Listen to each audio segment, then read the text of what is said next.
This is a Lynk Co Z10 launched last week, costing $28,000 to $42,000. Last time we took a closer look at the design aspects of the car and compare it to the Zeekr 111.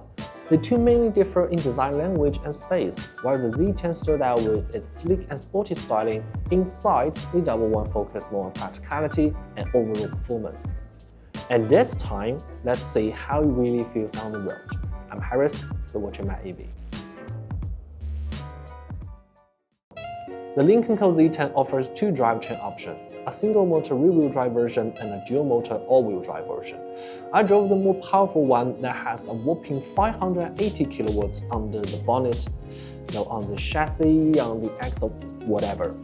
Officially, it does not 100 in just 3.5 seconds, but on the road, it doesn't feel like the power is explosive. Instead, the acceleration is smooth and gradual, almost like a large naturally aspirated engine. It has a nice linear power curve where you really feel the speed building up steadily, quite different from the sharp instant burst of some other EVs, say the ET5, which feels more erupted. Personally, I prefer the Z10, unless you are frequently on the track or love aggressive driving. At over 5 meters long and weighing 2.5 tons, the Z10 is not a small EV. To keep it both comfort and agile, Lynk Co equipped it with dual-chamber air suspension and CVC, which has several modes for you to choose from.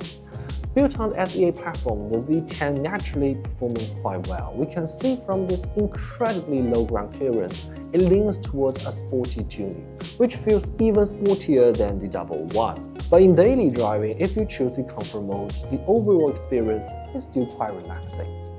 The steering also matches the character, quick and responsive, even with a slight tendency for oversteer, and that's what we call a sporty EV. Besides excellent chassis hardware and proper tuning, the Z10 offers multiple driving modes, making it more interesting to play with.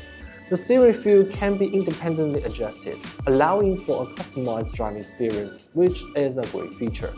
However, the suspension, height, damping, and stiffness are linked, and you can only adjust the height in custom mode. While this simplifies decision-making, it can be limiting for those who are seeking more personalization. On the tech side, the Z10 is more advanced than your typical Lynk Co vehicle. It comes equipped with a LiDAR and an Orin-X chip. While it does have highway NOA, I couldn't test it due to the heavy rain during the test drive. By the way, the car still feels very planted even then. Although city NOA will be available later, I remain skeptical about the performance of a single ADAS chip.